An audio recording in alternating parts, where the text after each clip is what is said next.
there's this harmony of how connected to self are you and how connected to others are you? And can you do both at the same time? Right.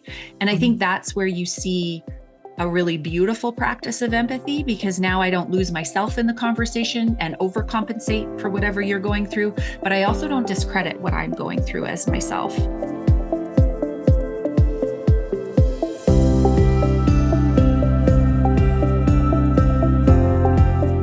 Hello, and welcome to Mad and Lucy Mind the Gap. I'm Mad, pronouns she, her, and I believe that being a leader isn't about having a fancy title.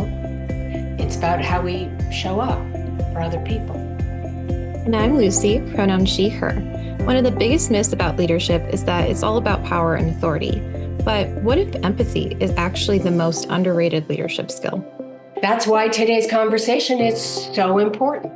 And we've got the perfect guest to help us unpack it all.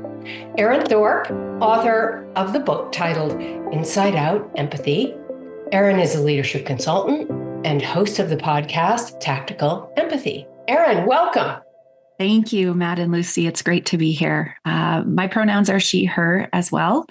And I believe, we're going to get into a lot of what I believe about leadership, but just to sum it up, I guess, I feel like I should follow suit here. For me, it's about connection, right? To those that are in our care. So we'll unpack that a little bit. But lovely. So why don't we dive right in? So Erin, a lot of people grew up thinking that leadership was about being the loudest voice in the room, or having all the answers, or just being the one willing to take charge. Yeah. Right. Even if they're not quite sure what they're doing. And we see examples of this everywhere. Well, right now and in the past. But in your book, Inside Out Empathy, you flip that idea on its head. So what made you realize that leadership is about empathy? So first, I'll start off by saying, for me, empathy is a mental muscle that we are either building or is atrophying, just like any other muscle in our body. Right. And so for me, that really helps when I think about empathy as a practice. For me, it just really helps make it a little bit more sticky around, am I actually building and using this muscle, or is it sitting there getting smaller and weaker? And to sum it up, I ask this question weekly to the guests on my podcast, and I've heard many, many things, and, they're all excellent. But I would sum it up for me that empathy, it is an action, and it is the practice of connecting with people that makes them feel valued and understood. And I think what I have learned over the last few years since publishing the book and really diving into this topic is that we can't fully be empathic with other people unless we are practicing that skill with ourselves as well. What really made me stop and take pause of this and to come to this realization that leadership really is about this practice of empathy was in my career in construction. So I was an engineer in construction. The thing I wanted most was somebody to understand me, right? I was often the only woman in the room. I was definitely the only young mother on a job site for a lot of years. And there was just nobody that I felt really understood what it was that I was trying to find some balance with. And even when I went to, women in leadership conferences and seminars and symposiums looking for this, like, okay, just show me an example of somebody who doesn't have a stay-at-home wife or a partner or spouse or husband, who's trying to raise children, who wants a career. Show me like how to do this and show me that you understand what it is that I'm going through. And those examples were few and far between. When I sat back and thought about it as I moved into my own leadership experiences, then, kind of around the 10, 15 year mark in my career, people just really need to feel seen and heard and valued, right? They need our vision, but they may not need the tactics of how to do it because we're all going through something very different. And so that's kind of when I started to get really curious about this muscle and this skill of empathy. Thank you for sharing that. Mhm. I remember one of the core questions that you ask in your book is how comfortable are you seeing yourself as the leader? You talk about when you first started to transition to sort of a formal leadership position. When I think about my generation, like Gen Z, I think that we see leadership a little bit differently than our previous generations. Like it's not necessarily this job title or corner office the way that it once was. And that because of that, we can struggle with like that traditional role and sometimes feel like we're not even leaders at all. So I'm curious, like based on your experience and just what you've learning about empathy, like how can we redefine leadership in a way that makes sense for us? Yeah, it's a great question. And I think there was a time and a place, for management and to be in control and to have authority. And there probably still are, places in our corporate worlds and in our businesses where that makes sense.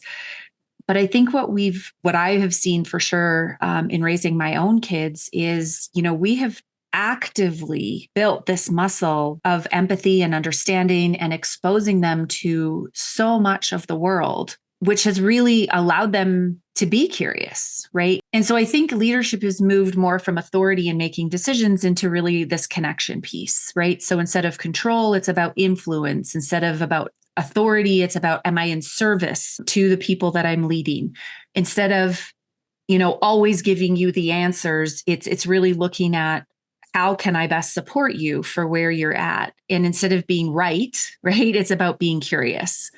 And so I think that Gen Z that has really grown up in a time where you've been practicing this skill a lot longer. If I look at my own children's experience, I mean, they had a program called Roots of Empathy in the classroom where they were exposed to different cultures, different ages of children, different perspectives, like right from primary school.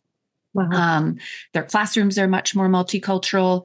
They're already experiencing and building this muscle of curiosity and empathy that I think, a lot of maybe our current leaders, right, that are in that different generation really had to work hard and very intentionally behind because they learned it much later in life, if they were even interested in learning it at all. And what I noticed before I stepped into kind of my leadership consultant role, I made the intention of like, I got to give this a shot in the real world and see if this does make a difference and to kind of put this into practice. And what I discovered was that it did make a difference, right? My relationships got stronger. My team became more effective. I found more fulfillment as a leader when I was practicing empathy and really using it as part of a tool in my leadership toolbox, so to speak. And that's what really, I think, fueled the fire for me that said, this is something that I see missing, especially in my generation and then the older generation. I think there's a new challenge in the Gen Z generations and some of the younger generations, but it's not because you don't practice empathy.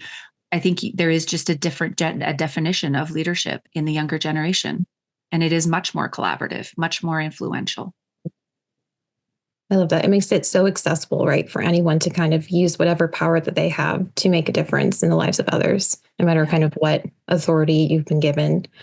That's really cool. And it's so empowering to hear someone speak about this, like my generation, sort of in an uplifting way. I feel like there's all this narrative recently that Gen Z is like me, and that, it's sort of against sort of what you've seen in your own kids. I've heard that people say we struggle with empathy, and there's all kinds of things that are scapegoated for it, right? Like growing up in the pandemic, like you're antisocial, you don't know how to be around people, being online and having such a prominence in social media, being so young, or even the fact that the future just looks more uncertain. Like all of these things, they come together and people make all kinds of assumptions about, well, there's something wrong with this generation, especially when it comes to their ability to kind of meet other people where they are.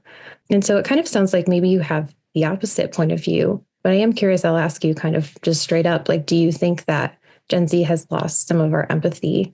Or what sort of additional challenges do you think they might be facing regarding empathy, if it's not quite what it seems, maybe? Okay, this is a fairly broad statement. And so of course, there's going to be outliers in this, but what I have seen in the work that I do is a lot of times our quote, older generations grew up at a time where emotions were not allowed at work. Park the personal stuff at the door, only bring your work self to work. Like there was this real narrative around there's no place for emotions at work. We had to be logical and reasoning. And so that's kind of one end of the spectrum. And on the other end, we have our younger generations that are very connected and very aware. And mental health is at the forefront of a lot of what what concerns you, what you're looking for more balance. You are aware of social issues and all the injustices in the world, and you're very connected because of things like social media, and just the access to information that generation has versus an older generation. And so the older generation, their work in exercising their mental empathy muscle is really about coming more towards the middle in terms of, can I understand other people? They're usually fairly connected to self, more so, because they didn't grow up with the influences of social media and things like, I mean, most of them, I got my first email address in university. So like, it was not like, I did not have these things, right? So I spent a lot of time alone and I read and, things like that. And so I had a lot more connection to who I was, but less connection to the outside world. And what I see in the younger generation is there's less connection to self and way more connection to the outside world because of that time we're spending on social media and connected online. And so their work is in connecting to self, because there's all these pulls of the feelings and the things in the world that are, just present for them. I won't say distracting, but they're present for them. And so the empathy muscle is really this balance in the middle of this spectrum of, and balance is probably not the right word either, but there's this harmony of how connected to self are you and how connected to others are you? And can you do both at the same time? Right. And I think that's where you see a really beautiful practice of empathy, because now I don't lose myself in the conversation and overcompensate for whatever you're going through, but I also don't discredit what I'm going through as myself. And I'm able to fully show up and represent, here's what I need in this, in this situation or interaction. So I think for all of us, it's about, coming together for more in-person conversations, asking really good questions before we jump to conclusions, and really connecting with where are we at before entering into those interactions, so we know what's mine and yours, and I don't get the two mixed up. That's so powerful. That's so helpful. I know just even in my own experience, like I feel like I'm pretty self-aware, but I can feel myself, what you just said, falling into, well, my emotions don't matter because this person's emotions, I'm here for them. Like I'm focusing on that, even at work, right? Like just trying to be that person who's helping someone feel seen and heard. But it can sometimes come at the cost of, am I feeling seen and heard? Am I able to do what I need to do? Yeah. So it can be a tricky balance. And I have definitely felt the tension of that in my own life. So I think that's a really accurate and helpful framework for thinking about it. Yeah. I love that you were able to connect to that. Well, I'm thinking about the Industrial Revolution. Yeah. And how human beings began to be seen as part of a machine. But it was like, well, if you can't do the job, I'll replace you with someone who can. Yeah. It's like the move to the requirement of managers and leaders to have, to see their people as people. Yeah. In the more jobs where it's not brute labor, right? We're asking people to use their minds and their hearts and make connections. We're asking for people to be creative and to innovate. Yeah. And it's like, it doesn't work to treat people like cogs in a wheel. No, because there is no one way to solve these problems that our team members are currently up against. And you're right, Matt, we're asking them to innovate, to create, to bring their best ideas, to bring their best selves. And there's this whole narrative around, we want diverse perspectives and diverse backgrounds and diversity in general. We want all this stuff around the table, but what we have to realize is the human brain perceives differences as a threat. And so unless we're incredibly consciously aware of our, sort of automatic programming that is designed to keep us safe, and really flex and build this muscle of empathy that goes, hey, I am not threatened here. I am not at risk. How can I lean into curiosity? How can I ask some questions? We will never be able to leverage all of that diversity of thought, perspective, opinion. We will never be able to operate at our most creative selves. We will never be able to innovate and solve all these complex problems that we're up against, because we're literally going to be fighting for our survival. Literally. Yeah. Yeah. So one of the biggest frustrations that I hear from young people in the workplace is feeling like they're not taken seriously. Yeah. I mean, it's so interesting to me. I do hear a lot of complaining about the younger generation, but I personally have only had really great experiences, right? They're quick to learn. They work really hard. They put the time in, they put the effort in, and they tend to be the ones thinking about, well, what about this aspect? Or what about these folks? Shouldn't we include their ideas? Anyway, they're the ones who are speaking up about burnout, about mental health issues, about toxic workplace culture. I'll be honest. My reflex reaction is sometimes, suck it up. Yeah. The world is a hard place. You need a thicker skin. Just move on. I don't respond with that, but I notice that is my first reflex thought.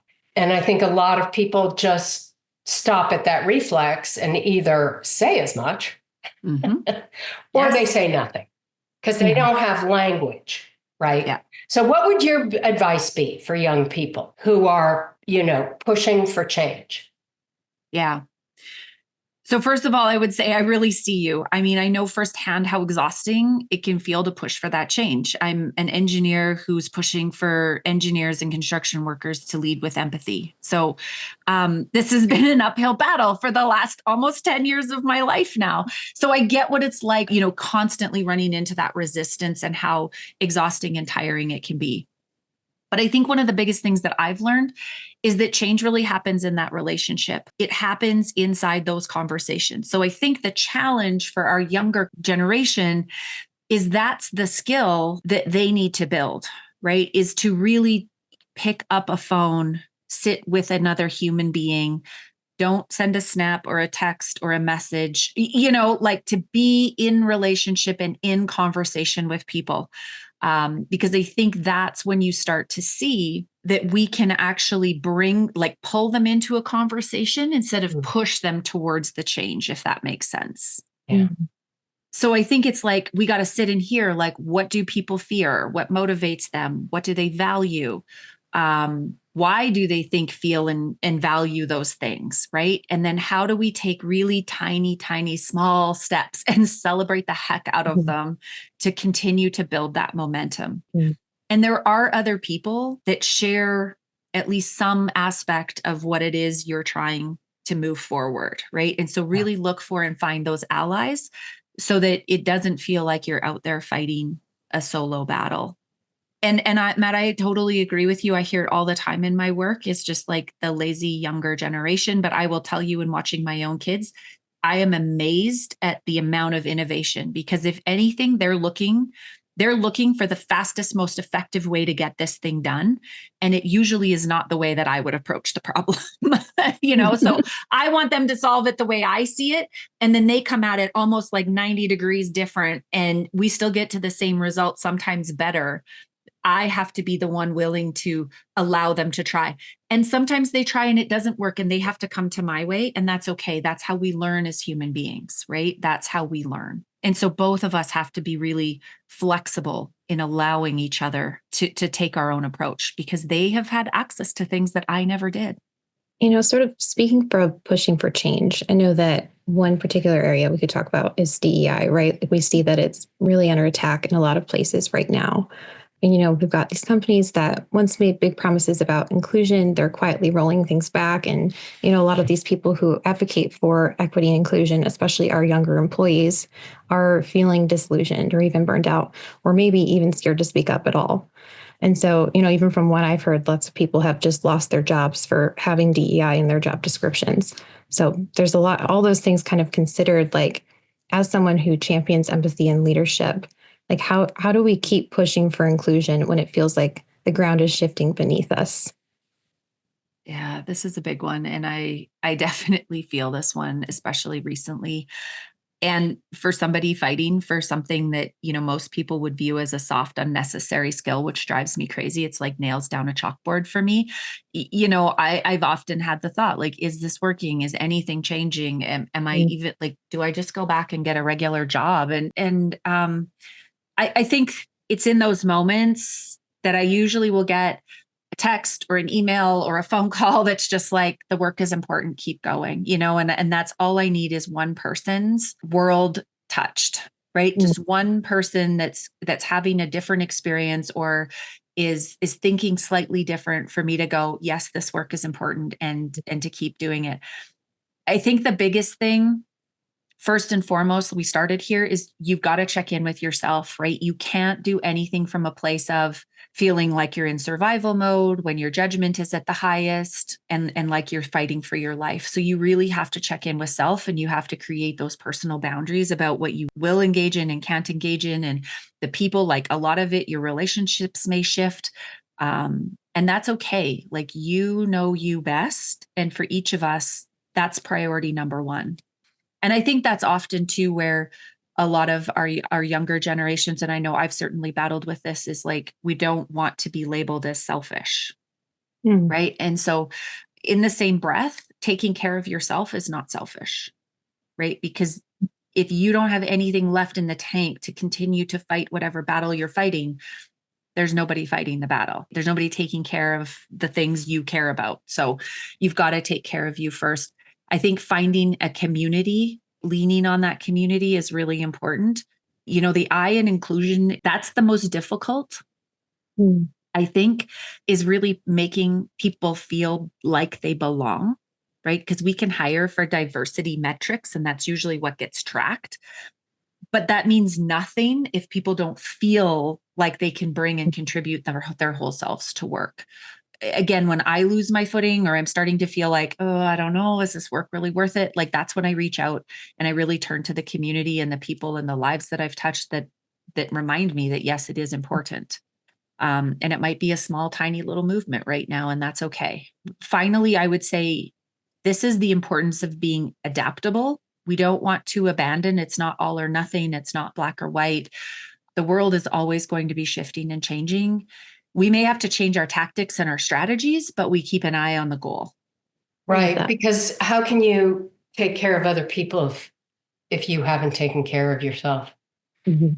I fly a lot. So I hear this all the time, right? Put on your own oxygen mask before you put on your other ones. And the other day I'm flying with my son and I'm like, I would not do that. I'm like, I had this real visceral moment of like, I would totally put on his mask and make sure he was taken care of before I took care of myself.